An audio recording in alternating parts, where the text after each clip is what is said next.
Alrighty, welcome to Romera Records virtual cast. Today we have on Nik Moody. How's it going? What's good, man? How we doing? Doing well. So yeah, I found you basically from Bluff. I follow him on Twitter, Mhm. and I think he just like been reposting your stuff and commenting on your stuff. And I was like, who's this? Who's this Nick kid? And he Yeah. dude that's rapping up there in New York and sounding hard. So I was like, I gotta check him out. So yeah, just been following your stuff. Found you on Instagram and everything, and you've been doing some really cool stuff. I think you were doing like some ciphers on top of rooftops and stuff like that. Like, Yeah. We did a lot of the last couple of years have been crazy. Since I met Bluff, it's just been, just trying to grow every chance we get, take every opportunity. So we've been having fun with it. And yeah, Bluff's that guy. You already know that. I listened in last week when you guys were talking. That's my boy. So he definitely always puts me on, especially into the Twitter world of things. And look where we are now. Twitter has a powerful tool, man. absolutely. So I guess just give everybody a little synopsis of who you are, how you got to what you're doing, and all that jazz. Yeah, no, I'm Nik Moody. I'm a writer first before anything. Rapper, actor, the whole nine. Um, yeah, I'm from Long Island, New York. I grew up in Brooklyn though, so I kind of have like a little bit of suburban feel and the city feel, kind of both mixed into my personality, I guess. And I was a basketball player growing up. I played in college and stuff like that, and that was like my whole life. And then I we always kind of did music, but not really too seriously. And then, just life kind of led me down this path, and I just kind of fell in love with it, and I haven't stopped and trying to just grow every year and try to get the music out to as many people as we can, and I try my best to stand for something with this music thing, and try to create a world where you know, the misfits and the people who feel like they don't belong can find a way. You know what I mean? That's kind of the whole goal of why I do it, and what I'm trying to do going forward. I want to go back to this whole basketball thing because you made a Yeah. post one day, and I was like, no, no, this is not the same guy. So was your We came. jersey retired or something? Like your number was retired or Yeah, I was in my high school Hall of Fame. high That school Hall of Fame? That's crazy. I was around a lot of really talented people in high school in basketball, football, stuff like that. Nobody's had their number retired. So, what records you break? What's some stuff that you did? was just a 1,000 point scorer, high school, college. We had great teams when I was there. Just was I don't know. I don't. It was just a lot of 3-point shooting. I was part of the graduating year with Tobias Harris and a couple of those guys, Danny Green and those guys. Those were all the top players when I was coming up. But I wasn't on their level. But I made an impact and went on to play Division 2 and then eventually Division 3 and played a little bit in Spain. Um, it seems like it's a past life. It was like getting honored like that was weird, because I don't really even play anymore just because I'm focused so much on this other thing now. So it was cool to like go back and see that, there's the kids in the high school now that like know what I did and like, want to play and work hard because of it. So that was cool. Um, but yeah, man, like basketball is it's a different thing, but also like I think it's part of like why I am the way I am, the way I have this mindset. I think a lot of artists, like when you really dive into it, don't have that like discipline that athletes have. And I think that's, part of the reason why I could stay consistent, I think. So, um, yeah, man, it was cool. It was cool. I didn't expect it, and it kind of came out of left field when that happened. So, I'm appreciative. Yeah, it's something to definitely just look back on. Like you being an artist, and you're trying to get these accolades and people to notice you. Right. Then out of left field, your high school is like, hey, by the way, you're in the Hall of Fame. High Yeah, school. and that, bro, it was like, and that was sandwich. I had opened up for Asher Roth the night before. I had that ceremony, and then I had a show with my girlfriend that night that we performed together. So it was just like the craziest weekend. It was hard to wrap my head around, but now that I'm a few weeks removed from it, it was really just like a really great experience, you know? Not gonna happen again. That's a once in a lifetime weekend. So, a couple of things you did just mention that I want to talk about. One is the relationship with Asher Roth. I didn't really get into that with Bluff. I wanted to, but just the time wise, we were talking about everything, and it was so good. But Right. so, how did that really come along? Bluff, the if you That's say, really yeah, that was really all Bluff. He had kind of gotten in touch with him via Discord, and I jumped in there and like was a part of that Discord for a while, but I don't know, I'm like in and out of Discord. I'm like really passionate about it for like a week, and then I just like don't go on for a few weeks. You know what I mean? It's just one of those things. But yeah, he had helped him with that project, mixing and producing and mixing all the songs, and Asher featured on his song, and they had developed a relationship. And the studio that I go to, Root Deep, they had put together a show, and they were looking for somebody to kind of headline it, so they asked Asher, and the easy choice was for me because I'm local, so I got the chance to do that, and it was just fucking vibe. You know what I mean? He's a great dude. did it just seem like another person? Like, we all have known Asher Roth from like I Love College, and then Right. if you didn't keep up with them, then you probably didn't hear much else from him. Right. So how did it feel? Just seem like, oh, this is just some dude who used to be famous, or is like, oh, this is a guy who's still working on music, and I'm just right there You know with him. what? The first thing he said to me, he talked about that same post about basketball that you were talking about. Mm, So it was just, right off the bat, it was just kind of like, yeah, he's just, he's just a good guy, and you know what I mean. He cares about the music first and nothing else. So, and that, just the simple fact that he knew that was pretty cool. That's somebody I looked up to for a while, especially come when I was a kid, with his Asleep in the Bread Aisle and all those Paps and Jazz mixtapes and all those things. Um, but yeah, it just was like, for me, it like changed the conversation for me. You know what I mean? Like, all right, now I'm doing this, and like a couple of weeks later, I ended up opening for Kurt Cobain's and like all these other guys, and now like you're in a different room now. You're talking with people who have been there, done that, and as opposed to just just a bunch of up and coming artists like me. You know what I mean? So it was a mentality switch for sure. They go about it and how they treat it as like a professional. So um, it was kind of surreal. did you pick up any like cool wisdom or something that he had, or anything like Uh, that? to be honest, it wasn't like the best show. To be fair, I had expected more on my turnout and a bunch of things, and I don't know. I had a disconnect, like the I couldn't hear with the mic, so I had like a disconnect with the audience for a little bit. So it was kind of like, and he was just giving me pointers on that, and like talking it up about you know eh, it's hard sometimes. It's just not the right crowd, you know what I mean? Sometimes it's not the right night, and he was being just very inspirational about, just supportive about that whole thing, and how it's a grind, man, and there's a lot of ups and downs, and that certainly wasn't a down. That was still a great night. It just was, it wasn't as all that I had geared it up in my head to be, you know what I mean? Mm. So yeah, he was just very supportive of that, and again, like he talks to Bluff a lot more than he talks to me, so he might have had a different conversation that he had with me. But that night when I spoke to him, he was really cool about it. So, what's your favorite part about the music biz? Like you earlier, you said you're a writer first. I mean, is that's your true love? Is just the writing aspect of it? Uh, Performing probably more than anything. Yeah. Just I ever since I first stepped on the stage as Nik Moody or whatever, I just felt home. You know what I mean? With that that adrenaline rush, you know what I mean? Like coming from playing basketball, that part of it is similar. And like, you gear up, I kind of gear up for that. Like it's like game day, you know what I mean? When it's a show. So but yeah, I think the writing and the performing is probably where, I thrive.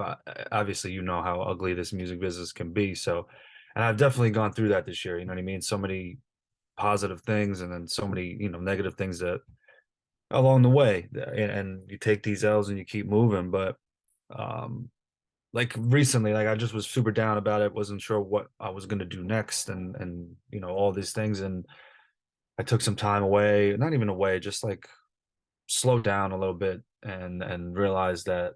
I love just the process of it and like going into a project and creating like a piece of art all together as one.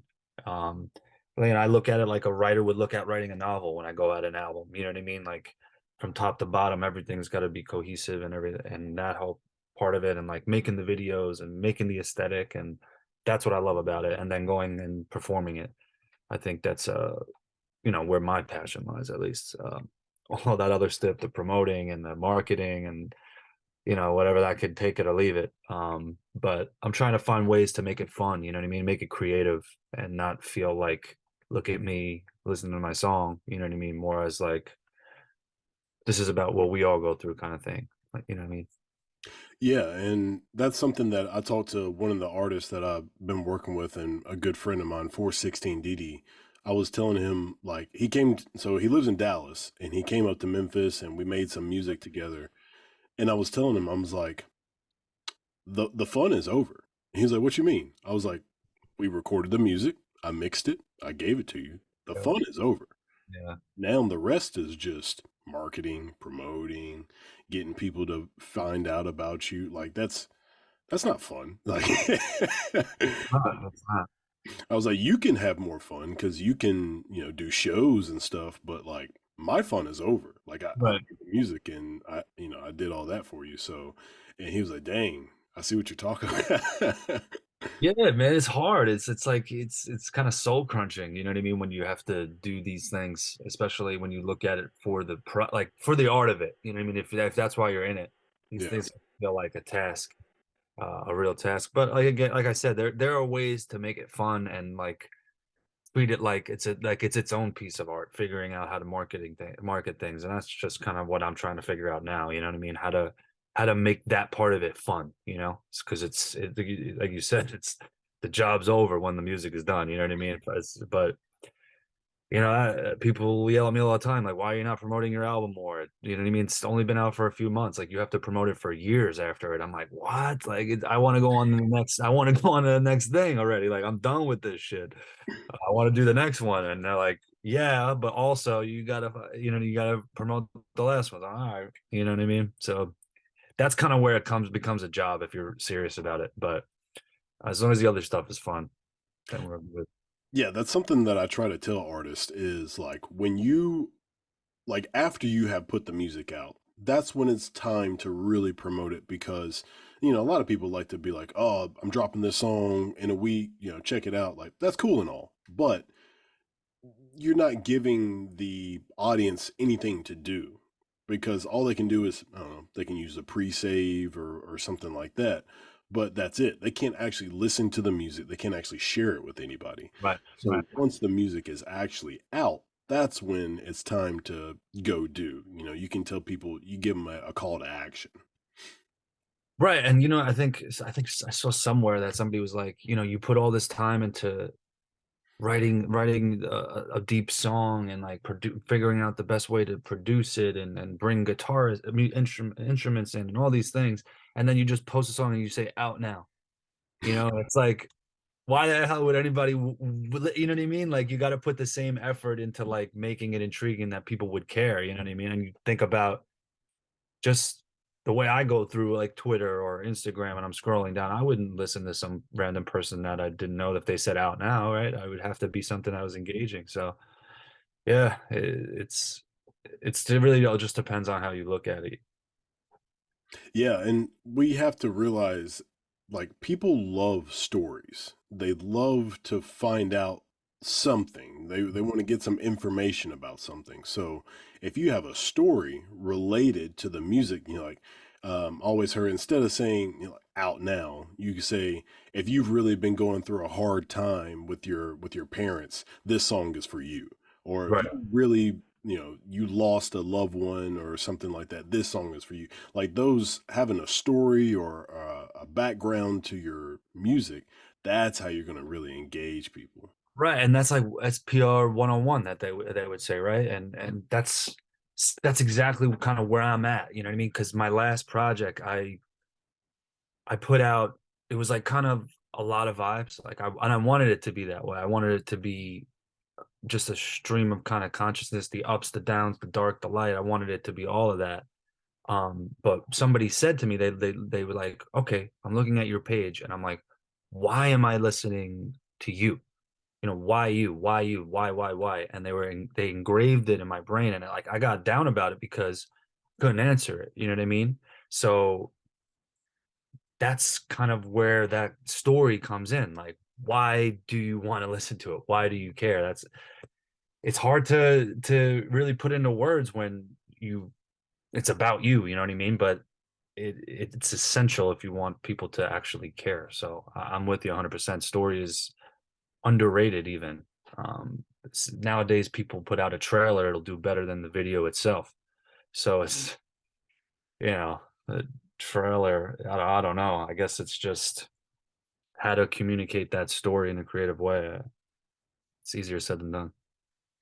So I think you're good at what you do, but what's your confidence level? Like, do you feel like, oh, I'm one of the best in New York, or like, how do you feel about where you're at, where your current state of music?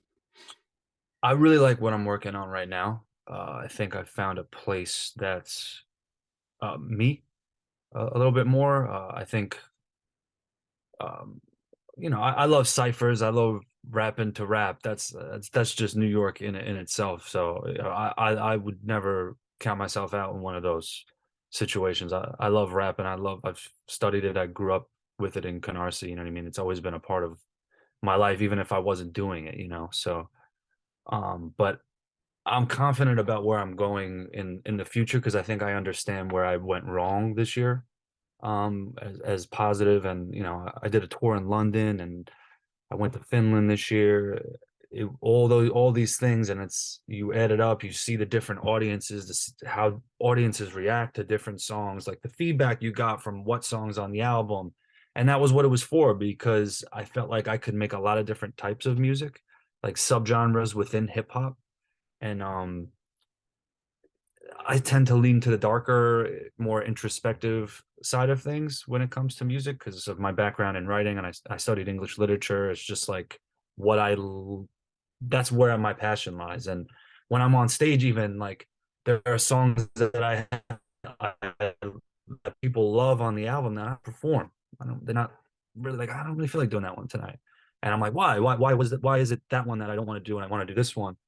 It's just because of where it comes from, and I think I'm really confident about where we're going with the new music. And obviously, it's been a whole. I mean, Bluff had been only really making music for 2 years, but we become pretty close as friends as well. So when you have that atmosphere set up, you're only going to continue to get the music more refined and deeper and stuff like that. So I'm confident about this next project, and I can't wait to finish. It's like all I think about. So So let's talk about the album you already put out. yes.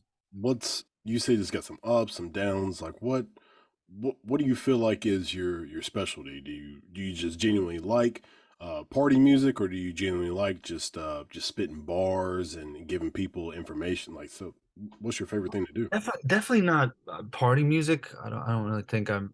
I mean, we have a couple in there, but I don't know. I tend to connect most with it when I'm like can really like dig into it and get a little bit more aggressive and speak from more of the soul and muster up all that grit that and yeah, I also work like a service industry job. There's a lot of like biting your tongue that goes on. No pun intended. That's one of the songs, but it's a lot of just holding in things in and penting up, and I feel like a lot of that aggression I get to put out with the music, and I think that's where my last project was best, and I think that's where it will be best going forward. And not always just yelling. That doesn't necessarily just mean like more of the metal stuff. It means just speaking from a place of purpose, I think, instead of just trying to communicate a certain sound, like because I was just we were messing around with everything, you know what I mean, like, oh, maybe we'll try more of this trap drums, or maybe we'll try a prettier song, and now I'm just like I want to write what I'm feeling right now, kind of thing. And that's that comes with trying everything. You won't know until you try every sound. So I definitely think that the motivational, aggressive, poetic side of my music is where it's at its best. Who's some of your favorite artists? Is it New York people? Is it people all over the place? honest, I'm thinking on my list. I don't even think New York's on there, to be honest with you. No, but like, I grew up Nirvana, Kurt Cobain, huge influence. First rapper I ever loved. Like that wasn't, obviously you have Eminem, Jay-Z, Big L, but Atmosphere was somebody that I really connected with when I first heard him from Rhyme Sayers. Just like he's a underground storyteller, dark, very descriptive in the way he tells his stories. I thought I didn't know that you could make music, rap music like that when I first heard him, and that was something I was like, oh shit. And Who's this? Atmosphere. Atmosphere. I don't even know who that is. Yeah, it's a duo. It's a producer and the rapper's name. He goes by Slug. Okay. Um, but yeah, they're part of like the. I'm trying to think of some other rappers that are like It's kind around. of, is it kind of like Run the Jewels where you got L, was it Love Run the Jewels. Um, I guess they're similar. They're way bigger than he is. He's never been that big. He's like a less popular Tech Nine, I would say, where he runs his own. Like Rhyme Sayers, got Brother Ali on there. Prof. I don't know if you've heard of any of those guys, but kind of Mm-mm. like even like Cage, if you've ever heard of Cage. All yeah, just underground MCs. Like they're not well known. Not anytime I say Atmosphere, it's a coin toss whether people know him or not. But yeah, he was a huge influence on me, and then Kendrick Lamar I think is the best rapper out. Really? Yeah, I think he's just exceptional with the way he does everything, and from the writing to the videos, even you know what I mean. I really respect how much time he puts into the videos because I studied film in school too, so that side of it is something I'm really interested in, and every time he puts out a video, I'm always just like, oh fuck, I gotta I gotta throw it all in the garbage. you know, That's something that I love to see in people is like that y- you're putting you're unfairly putting yourself in the same realm. So when you said that when you saw Kendrick put something out, it just like puts you in this different mind state because you're like, well, everything I've been doing is trash. So because you're like kind of putting yourself in that same realm, you're trying to compete, you're trying to have that same creative mind. right? And I think you should. I think as especially as a rapper, like you have to think that way.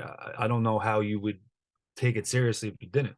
You know what I mean? Like you want people to listen, and I want as many people to listen to what I'm saying as possible, and whatever I have to do to get there, I'll do it. But that's the goal. You want to connect. At the end of the day, it's not about how many followers or the streams or all these things. Like, I want to be on a stage in front of a lot of people that can connect with me. And however I got to do that, I got to do that. And when Kendrick, he just always finds a way to be innovative about things and keep a message. And that's always what I've been about or tried to be about at least. And I don't think anybody does it better than him in that way. J. Cole obviously is right up there as well, but it's just amazing what he's been able to do to me. And he even like the last thing he did where the song with the girl from Mr. Morale, I'm blanking on it. We Cry Together. They Mm. did like a short, it was like a play almost. It was incredible kind of stuff what they were able to accomplish in that video. It just makes you think, oh man, how does he do that? And I spend like hours like figuring out like what they did in that what was that Humble video. The shots in that video were insane, and I couldn't figure out how to remember. Do you remember like when they were? It's like the table. Uh, Jesus is with all of his disciples at the long table, and Kendrick they mimicked it with Kendrick, and it had that like shaky effect. Hmm. I couldn't. I had to figure out how they did this, and it's like the simplest thing. It's like they just put it on four different tripods and made it and just cut from each one and made it look like it was shaking. And I'm like, it's just these are the things, these are the things that take you from one level to the next. But yeah, I've always said that you got to study the people that you inspire you to the utmost. So Something that those people do have an advantage of is resources. They've got teams and stuff like that. Have you? I mean, you obviously you talk about Bluff a good bit. Do you feel like you've got like a support system, a team, or is it just feel like you and Bluff sometimes? Ah, that's a tough question because I don't know. I feel like I definitely have people that are in my corner and supporting me every step of the way, but there's a difference between supporting and actually doing the work with you. And Bluff is somebody that, obviously that goes without saying. And I have a bunch of videographers that I've worked with, my good friend Luke DeColo, who's done most of my videos, that I would say the same. Anytime I call him, let's figure it out, let's do it. Um, but I have this other side of things. I haven't really had as much help trying to, as far as like a manager or anything like that. Like I've had people step in and not really help much. So that's something I'm looking for going forward, a booking agent, manager type person that could, because I still have to work I still have a job. I don't do this full time. I wish I could. That's the goal. But I kind of, take that money to fund everything that I do, all the videos and all these things, and while, paying rent and loans and all that. But um, that's something that I definitely need. I think most artists, well, you'll see it a lot where like young artists will come in with like, oh, my manager's taking care of that too. And it's like 90% of these people don't really do anything. You know what I mean? Like it's hard to find that. It's something everybody wants to be a rapper. Not everybody wants to be the person behind the artist. And but it's not something that's necessary either. Like we find our way to do it. I'm not really worried about it, but yeah, I mean, it does feel a lot of times where it's like it's just us trying to figure it out. Do you find it difficult to like kind of add people in your circle of like music friends and stuff like that, or do you find people who you gel with easily? You know, it's hard. I mean, I have a lot of like I genuinely don't want to work with people that I don't want to be around. You know what I mean? And there's a lot of like, sure, that person can help me, but like he's not gonna want to go out for a drink after this. You know what I mean? And then I find it hard to make that distinction, like just to do it just for the opportunity. It's just always felt wrong to me. I'm sure maybe that has held me back in a way, but I want to work with people that I want to be around, that I consider friends, and I have plenty of up and like musicians and stuff like that I admire, and we when we hang out, it's great. But they have their own schedules too, so it's hard to. Sometimes it can be hard to get that all together, but um, I don't know. It's like you do the best you can with the time you got, and I don't know. Yeah, I mean, I feel you. Like I run my label, Damaged Media Group, with my friend Ryan Olson, and we, we have certain people that we like to work with, but it's to me the big thing for me is work ethic. Like I am really hard to keep up with because Right. I do have a full-time job, but also, I run the label and then also have another company that I run where I do audiobooks and this podcast Right. and so many other things. So when people are like, "Oh, I'm busy," I'm just like, "No, you're not that busy," because I'm busy. So I, when people when they barely make music and they say they want to be really successful, I'm just like, yeah, you have to work hard. Like you have to keep at it because it's like practice. Like if you were an athlete, you wouldn't come to practice once a week and think that you're going to play great. You got to work on this like every single day. And I made a post recently where I was like, I can't take you serious if you don't work on new stuff at least once a week. And that's all. And all I said was at least work on new stuff. I didn't say you had to make a whole new song every week. I just said work on new stuff once a week. Mhm. I don't think that's a hard ask to just show up to yourself. Priority. I'm with you. Yeah. No, people don't understand that distinction. That's what I was saying before. A lot of artists are a little lazy. You know what I mean? They think like it's just gonna. inspiration is going to lead them to the promised land, and that's not always how it is. You get sometimes you got to grind a song out. So I'm with you. It's hard to find people like that and that are like-minded, that are want to go after it like you want to go after it, and have your best intentions in mind. Like, so much facade stuff that goes on with the music industry. It's hard to find people to trust. So I'm glad that you have your partner in crime too. Is there some people that you've met that are like higher up in the industry that you were like, oh man, they're actually really cool. Like I didn't expect it. Like you were talking about Ash 100%. earlier. 100%. Yeah. I got a friend of mine, Marco, and he he's just dope, man. He's like an alternative rap rock kind of thing, and he does his thing playing with a drummer, and we see each other whenever we can, but he's on the move. He's been getting some great looks recently. So, we've tried to collab on things. We have I think we have a couple songs in the stash that have never came out. Maybe maybe because of this podcast, I'll put them out. But yeah, man, like it's like you said, you try to do. Sometimes it's just not the right time, and when it's the right time, it'll just kind of happen naturally. But yeah, like there's a ton of people that I've met that I'm like, oh man, that's somebody that I would wanna. That's the kind of energy that I would want to be around. And even the guy that runs my studio, that me and Bluff are at, Drew from Straight from the Path, like he's such a genuinely dope guy. He's great to be around, and he cares about people, and that's it's encouraging because of all the bad. It's good to see somebody that is been in a band for 15 years, just toured Europe, get home and be like, hey man, what's going on with you? Like, there are people that are they're there. It's just hard. It's just like anything else. It's just hard to find.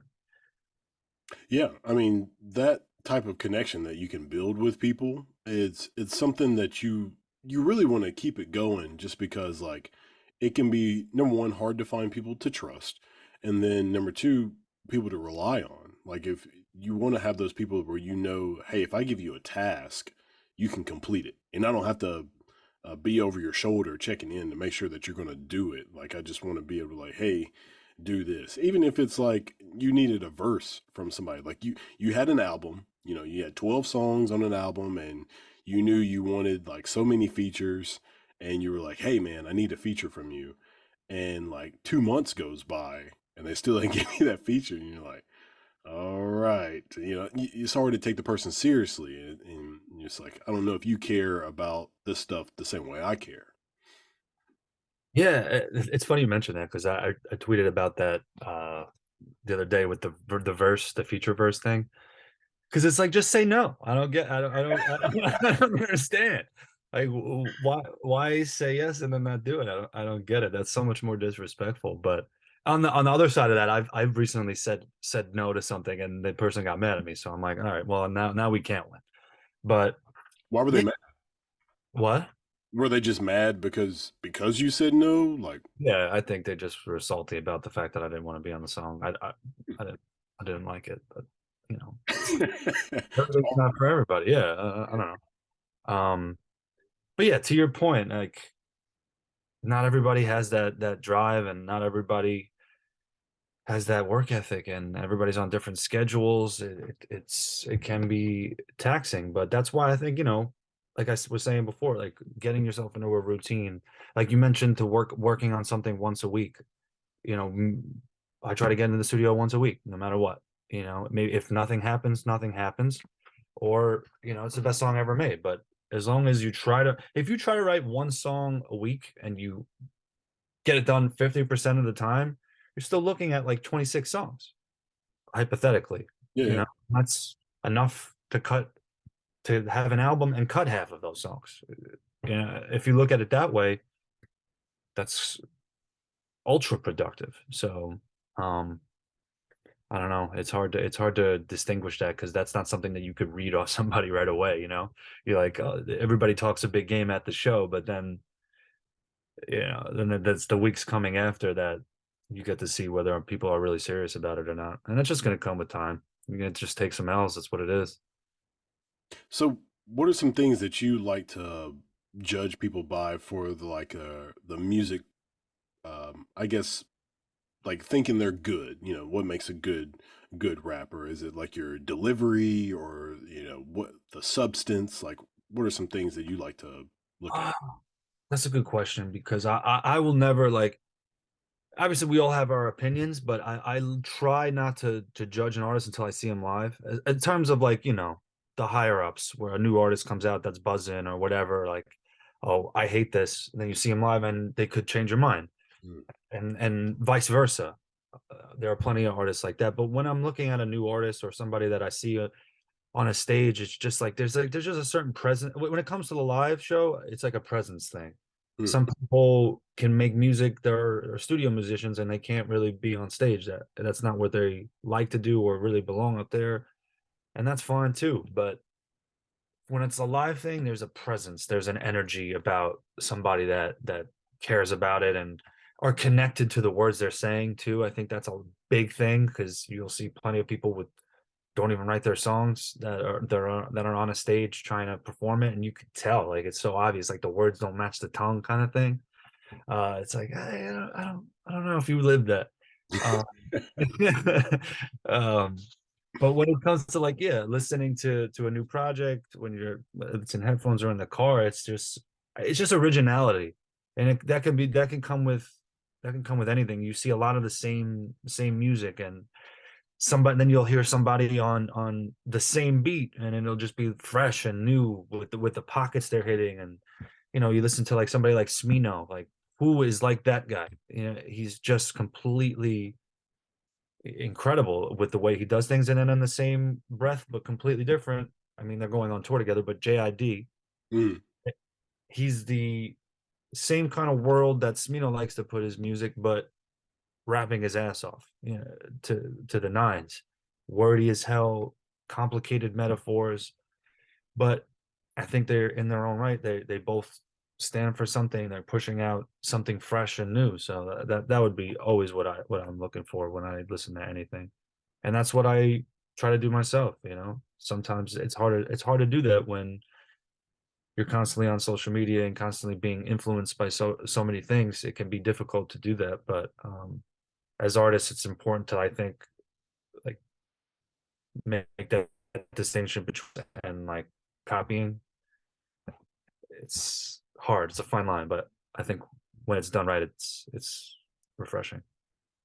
Do you have any kind of specific habits that you like to keep up with to make sure that you're successful? Like, I see you got a board over there. I was literally gonna put like everything. If I don't have this, I will fail. Oh, okay. It's just I'm not the type of person that can work on like 10 things at once, 10 different like kind of projects. Or I mean, I can, but then it's never going to get done. And I think that's a huge thing that happens with artists. Everybody, I'm sure you're the same way. You probably have so many things that you've done and you just haven't done anything to put them out because it's just too much. It's just like you try to really, if you're going to do it right, you need artwork, you need a video, you need all these different aesthetic things to create it. I'm going to make a Pinterest board, a storyboard, whatever it is. So for me, it's like, okay, this is the project I'm working on. These are the songs I have. How can I make this better or whatever? Um, and the whiteboard is a huge help. I would say anybody that you gotta have it. And just to-do lists are big. I always have. It just helps me, stay on track and kind of budget my time because it's like I'm sure you have the same thing with being somebody who works full time. We don't have the luxury of time. So we have to make the most out of the free time we have. And, like you said, sometimes it does not work. And especially with creativity, you can allot as many hours as you want. Sometimes it's just not going to happen today. It's can't force it. But, I think somebody once said when it's more about writing, but like staying in the room, Mm. sitting down and whether stay in the studio, stay in the booth, stay wherever you are to work on whatever you're working on and don't leave and until something gets done. And maybe it sucks, or maybe you think it sucks, and 3 days later you listen to it. I'm like, oh wow, that was actually That was really good, you know? But yeah, I think organization is key. Key to anything, you know what I mean? Anybody who's ever been to a unorganized airport, straight chaos, man. Like it's the same way. Like you got to get these flights going on their runways. Uh, for whatever that means to you. So you were talking about going to Finland and London. Like, how was that? Wild. That was really really cool. I mean, I've been to London before. I have some friends out there that I actually met on my tour in 2019. I met the Luna people from Luna Legacy. My friend Selena, who helped me set up all those shows and stuff like that. But it's different when you go to another country and perform music, even like on a smaller level, like going from state to state. Like I'm sure if I did a show with you down there in Memphis, it's going to be a completely different kind of crowd than it'll be in New York. It's just different energies. And I think as an artist, you got to take that in, and it's important to do that. And London and Finland was just like taking that to the max, because that's just like complete. Finland especially was just such a completely different place than I've ever really been. Just very proper and polite, and everybody was quiet. I had somebody after the show, because I do a lot of like crowd interaction stuff. Like I'll do like people, I'll make the beat for me sometimes, and I'll just rap over people snapping or whatever. Um, Somebody came up to me afterwards, like I had never seen anybody do anything like that. Like I've never been a part of it. Like usually it's just so reserved, and I clap and that's it. And just hearing from different people and the way they view music and view performance, it just it helps you grow and you see things differently. And the music I'm making now is completely different than what I would have made before it, just because you take it in, and you try to use it as much you can. And you get introduced to all those artists out there. Like I got really into Dave and Little Sims, and this guy Koji Radical, who's incredible uh artist, rap artist. And you just take their culture for what it is, and you just enjoy it and try to appreciate it in the same way that you would hope they would appreciate yours. And um I feel like I'm getting long-winded with this response, but yes. No, you're fine. So we were talking about just working hard and just constantly grinding and stuff like that, but feel like we'd be remiss to not bring up like what do you do when you do feel burnt out and you feel a little tired? You don't want to make music. Are you play some Call of Duty? You just go out for drinks? Like, what's your thing when you? Yeah, I'm a drinker for sure. That'll be my go-to. I like a nice. I'm Italian, so nice red wine, like a little pasta. Set me up nice. Yeah, no, I love film too. That's a great. I like to escape, especially when I think it's cool too. Like if you're working on something and it's not like you're saying you're tired. It's we were worn down. It's just not working. Honestly, that's really where I was at today. I spent all day trying to work on the song, and I wrote three different versions of a verse and I hate all of them. And it's not working. It's not today is not the day. And I'm like, I gotta get out of here. But I was planning on like watching a film that maybe is in that world of where my headspace is, so just escape into it for a minute, and you'll revisit it later. But yeah, basketball, I love watching sports. That's a big, like, just shut your brain off, and just enjoy, athletes. That's something that's I do all the time. I love the UFC. I'm a big fan of the UFC, just the mentality of like fighting, and I get really into all that shit. Like what this guy said about this guy, like that's like my whole timeline on YouTube is just like what did Conor McGregor say now? So it's like uh Are you a Jets fan, a Giants fan, Brooklyn Nets? I'm a What? Nick fan, Yankee fan, but my football team is the Raiders, the Vegas Raiders. Oh wow! So Yeah. how'd that come about? My dad he loved those old nitty-gritty Raider teams, you know what I mean? Like Bill, Raiders. yeah, Bill Romanowski, like break your freaking thumb in the scrum, those teams. He was a huge fan, so he was a Raider fan, and just I don't know, got thrown into that. Oh, okay. Yeah, as I said, my friend Jarrell's, he was a big Jets fan, and I mess with them every time they lose. But They're playing good this year. yeah, they are. They just Are beat. you a fan of sports yourself or no? Yeah, I'm from Alabama, and I'm a Okay. huge Alabama football fan, and then Right. also uh, for NFL, I'm an Eagles fan. Doesn't Oh, really, yeah. yeah. So when I was in ninth grade, when I was 9 years old, I was a huge fan of like Brian Dawkins, Donovan McNabb. Oh, those teams were great. Yeah. So that was the old Eagles teams. And I was just like, all right, I love these dudes. I want to be a fan of the Eagles. And they went to like four straight NFC championship games. Couldn't get over the hump. Yeah. They lost three, they won the fourth, went to the Super Bowl, lost to the Patriots. Yeah, yeah, And then recently, they went, I think it was 2017 or 18, they went and played the Patriots again, won the Super Bowl, and yeah, they're undefeated this year. They're doing great. So, yeah. That's awesome. What about basketball? You like Grizzlies or no? no, like I've never really been huge into NBA, but I will say I'm a Clippers fan Okay, because I just kind of pick a team.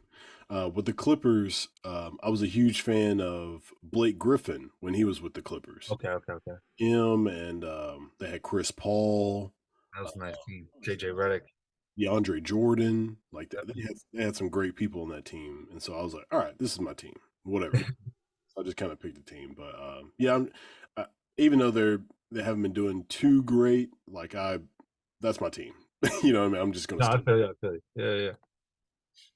Yeah, it's like when it comes to sports, like I feel like everybody should have a favorite sports team. Like it just gives you something to think about, something to cheer for, and something to bash your head in about. You know what I mean? Like, Of course, especially listen. My house is a diehard Yankees, Yankees, Yankees, Yankees. So what happened to us at the end of this year was embarrassing. So it's hard to be a fan sometimes, but there's nothing better than being at a dope sporting event. You know what I mean? It's like a concert. I just love that stuff. yeah, yeah. When you've got a favorite sports team, it's like your emotions are attached to how well that team is doing. Or like Madison Square Garden, when that place is rocking during a Knick game, when they're good and it's a competitive game, it's life. You know what I mean? It gives you some a reason for the blood to pump. It's cool. Yeah, some older guy. I used to work at a gym, and some older guy. He just came up to me. He was walking by me. He was like, how's your team doing?" I like never talked to this dude before, and all he said was, "How's your team doing?" Just said your team. He didn't even like preface it. He just I was like, "That's a crazy yeah, thought." that's a wild thing to ask somebody, a random person. What's your team doing? Yeah, because it's like he just assumed I have a Yeah, team that I'm yeah, yeah. cheering, and I was like, "That's pretty cool," because it's like everybody should have a team, right? Like everybody I should. mean, he's not wrong. It's just wild to just like, randomly say it. Like, Yeah, that was so funny. But I was like, he's got a point. Like yeah, everybody should just have a team. Doesn't matter what it is, baseball, basketball, soccer, lacrosse, whatever you support, just whatever it support. is. That's fine. Siri's trying to talk to me. So when you are doing your shows, are you anxious? You just completely calm, just ice in your veins? What's up? There's always anxiety that goes with it. The worst part of it is like just waiting. You know, Mm. waiting there's a lot of downtime, especially when you're traveling. You get to sound check. Should I go to the hotel? Should I go back? It's all that. Those 3 4 hours is the worst. But not because of not really out of nerves. Just like I can't wait to get up there and do what I do. Um, because it's like I don't know. I don't get a feeling like that anywhere else. Just to put that out there and have people react or not react, whatever it is, and when it goes good, there's nothing better. So yeah, it's more just like I can't wait than anything else. Yeah, I feel like if you have that intangible of you can just handle whatever crowd that's thrown at you, that's just something special that you're just born with. Like some people are, you can't really teach them how to keep their calm and how to do that kind of stuff. But some like even you see like great basketball players, like I feel like Steph Curry doesn't get nervous for anything. No, and it's like, and it comes with preparation too. I feel like that's a huge thing that a lot of people don't talk about. Like I run through my sets and I do rehearsals and you know what I mean? Like you got to prepare yourself for anything. So that's part of where the confidence comes from, for me at least, knowing that I've done it 100 times. I don't need to worry about that aspect of it. But yeah, you're right. Like, some people just aren't made for that. We had a we had a joke in when I was playing college basketball. We had like a practice gym that was called Elting Gym, whatever, and then we had the game gym. And it's like some people just were for Elting Gym. You know what I mean? They can't translate it. They would get in the game, they'd be nervous, they turn the ball over or whatever it was. And that's the same goes for music. Some people just can't figure out how to be up there. And sometimes it comes with practice though. Like you said, it would just like anything else, you got to do it. And then there's other people that are just not given. They just were born to be up there, and that's it. So it's fun to watch, though. It's always entertaining to watch people navigate a stage. It's fascinating to me. Even just not rappers or singers, even comedians. Like sometimes comedians will have this presence about them on stage where they'll use silence or like they'll do a weird thing with the microphone or whatever. And it's like for me, I'm always taking little things from whatever I watch. I'm like, oh, I like that. I like how he did that. I want to put that in there. You know what I mean? So you got to be a student at the end of the day. Yeah, for sure. Comedians are the one group of people that I applaud because like they have to have so much control of not only their own set, like the memory. Like, when you're doing music, you've got a cadence and lyrics to kind of help you, like a storyline to kind of help you. Yep. But comedians, it's kind of like, oh, you're just remembering some stuff that you made up. Yeah, And you that's got true. I never thought of it like that. Like without the cadence, it's way harder. That's true. That's very true. Yeah, so for you to be able to just go out there and just talk about some stuff and remember everything and have that delivery on point, like that's so impressive. And, you're kind of playing off like when you're an artist performing, the crowd is just either going to be pretty silent or just cheering the whole time. But as a Right. There's no comedian, oversight. like you get some laughs or, the crowd is very wavy, very dynamic. Depends completely on the joke. It's like it's wild. I couldn't imagine doing that. Yeah, like as you said, it's completely on the joke. So if you screw up the joke, Yeah. it's like, what's going Yeah. on? They're reacting to you entirely. Yeah, A lot of it, times too, like you could be a performer too, and the beat is so good it doesn't even matter what you do. You know, or if you're playing with musicians, they're rocking. Who cares? That people are going to be vibing no matter what. It's just you up there. So yeah. The beat is like your hot chick on stage. It's exactly. like if you had a comedian, just bring a hot chick on stage, and Look at this. yeah, everybody's happy. It's like you don't really have to perform as well. No, no. uh, Jesus, why does Siri keeps talking to me on my freaking Apple Watch? um, They're so saying to what do you have coming up next? Like what are you working on? just gearing up for next year, 100%. I want to really get ahead of it. That's something that when I'm at my best, I'm always ahead of it. You know what I mean? Like I'll have content prepared for a couple months ahead. It's like a cheat code that I have for myself, just because things do good, some things do bad, and that could definitely mess with your psyche. If it's already done, it's already done. You know what I mean? So you kind of trick yourself into to continuing going. So I just want to get some content prepared. I'm working on this new album that's done in my head, but it's I gotta record and put some sounds together and bring some musicians in. So um yeah, I'm really good in that. Like I was saying before, like the why. Like why do people go to my like why do people listen to me? Why should they? So creating that aesthetic, creating this world for myself that I'm going to push going forward, that kind of all fits, you know what I mean, in this same, you know, kind of place. I wanna that's where I'm at. And I'm looking at the track to propose a track list right now. Like I'm just staring at it. With my to do, like legit. Like here's the to do right here.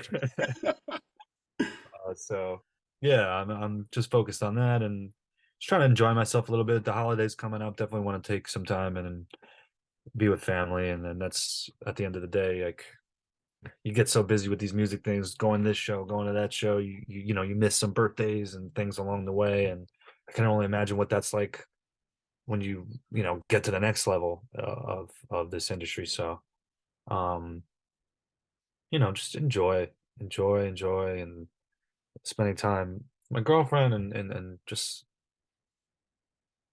finding some positivity. I think I think for a lot of people with everything that's just going on, it's the last couple of years and where the economy is and stuff like that. It's just hard to, especially in New York. I don't know how it is down there. It's like everything is getting so. I mean, I'm sure it's everywhere, but New York is like drastic with how expensive it is to live. So just trying to find some peace because it's like hard. You know what I mean? It's hard to balance everything with the way it is right now. So, yeah, man, trying to keep the head up, swimming, as Mac would say. He's another artist. I forgot to mention him. I love Mac Miller. Of It's been great having you on, man. Thank you so much for doing this. course, man. I appreciate you. If you could just give everybody like your Instagrams, Twitter, how they can reach you, email, anything, everything. Yeah. So Twitter, Instagram, it's just Nick Moody underscore. So it's NIKMOODY with the underscore on social media. It's all one word. So if you go on Spotify or anything, Apple Music, or want to Google me, it's just Nick Moody, one word, NIK Moody. I have my website up there if you want to join the mailing list and stuff like that for upcoming shows or let you know what I'm doing. That'd be great. I appreciate that because it's another thing I've been focused on too is trying to get things off social media so you don't have to be on there as much and you could actually have a conversation like we are with people with Discord or whatever it is.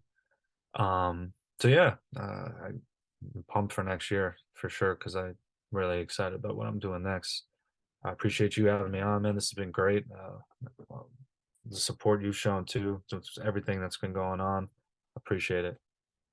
Yeah, no doubt. Like I just basically just been observing, what you're doing, the music you're making, and I like it, so I share it. I think everybody should do that. You like Yeah, music, yeah, 100%. Yeah, share it.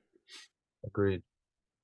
Alrighty. Well, thank you for everybody for tuning in. This has been Nick Moody, and we'll see y'all next time.